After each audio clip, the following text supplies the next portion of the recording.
is to bring the other people up to date when they arrive.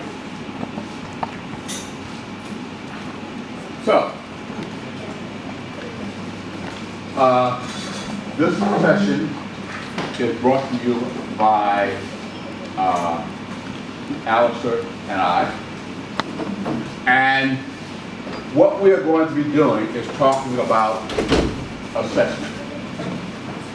And my short name for assessment is, how do I know what my students know? And how do I determine precisely what it is that they know, and what do I have to do to ensure that? So after this session, what I'm hoping is that you'll be able to distinguish between something that we call a learning goal and a learning objective. To use something that we call backward design to align the learning objectives with the assessment. And we'll talk about why that alignment is necessary as we go through.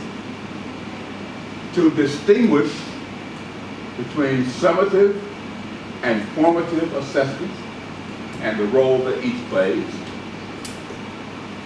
And we'll start by asking the question, why do we assess learning? So why do you think we need to assess learning? Shout out.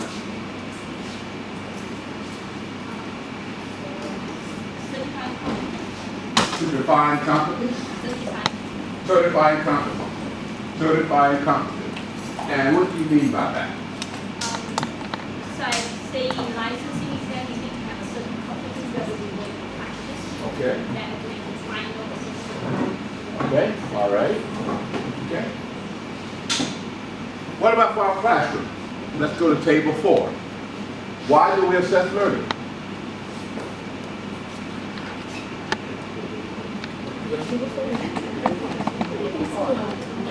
Why do we assess learning? Oh, you are 4 over there. Right? 1, 2, 3, 4.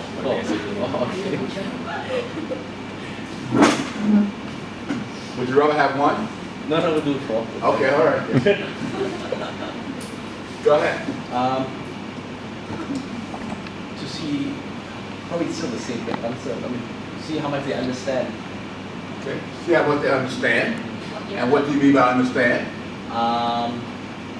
Understand as in, I wouldn't say memorize, but understand the concept or the framework of what we taught. All right, just hold that for a while. Relax, table 1. Why do we assess learning? To close the loop. Okay, I like that. To close the loop. Now, you have been chosen to teach a course, and you have not taught it before. What would you do to get ready for teaching that course? What do you do? Watch YouTube videos of the people who have taught the class and put the class online. Okay.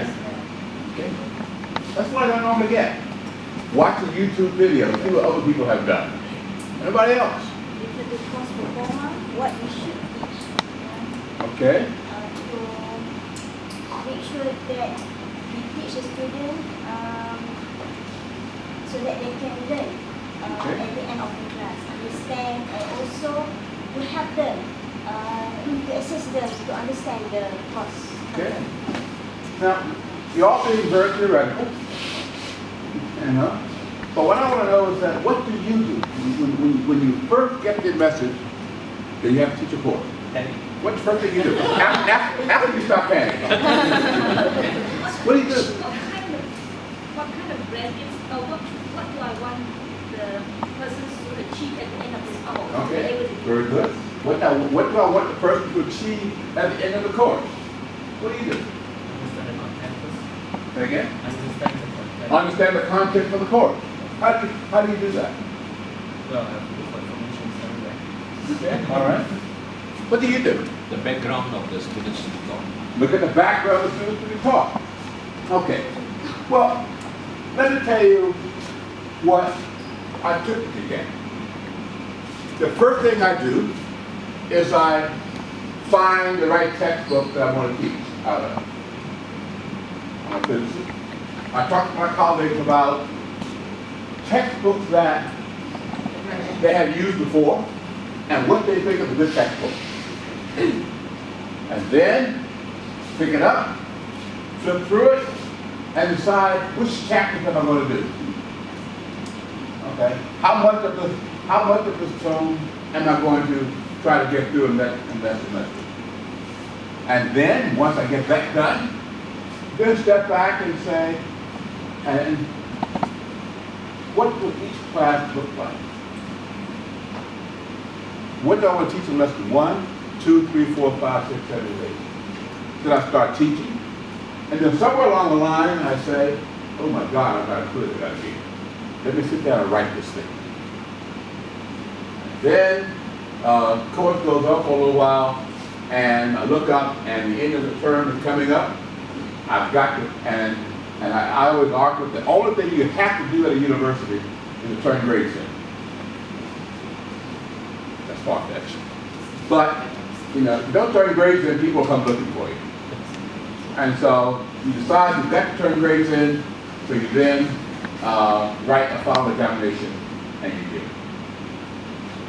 What we propose and what we would like you to do is not do what I just said, but to do what someone here said.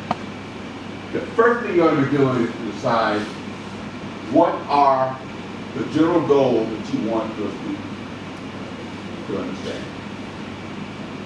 What is important that you want to cover, that you want to expose your students to, that you want your students to learn, all of those things in this semester. Once you do that, then decide how are you going to measure those. What are the measurable objectives? What are the things that you will be asking to ensure that your goals have been met?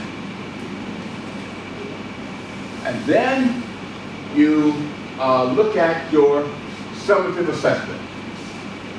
How will you know that they have achieved those things that you want them to know in the given course? And you may even decide that you want to determine where are they now. So you start out with giving a pretest to get a sense of where they are, so you can have a sense of how far you got. Many of us, at the end of the semester, pat ourselves in the back because of the number of A's we gave that semester. What we don't know is that when they came, they already knew it. And this was just a nice toast for them that semester. And then, once you do that, we go back and do the formative assessment, i.e., what kinds of things do I have to do on a daily basis to ensure that they're ready to take the summative examination that we have.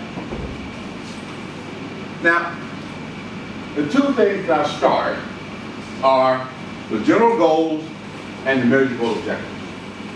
And I want to spend some time talking about what those general goals are. And they are, as I said, as they implied, they're general. I want you to understand certain concepts, but still don't know what the word understand means. So, we go down to something called measurable objectives. What is my general goal? What is our general goal for this 2-day workshop?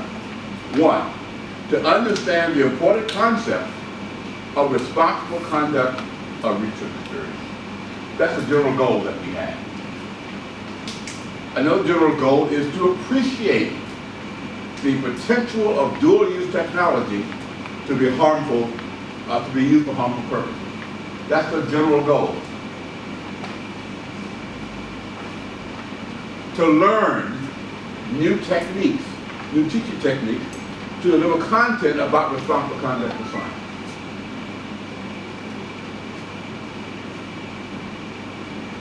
But Look at the words you got underlined.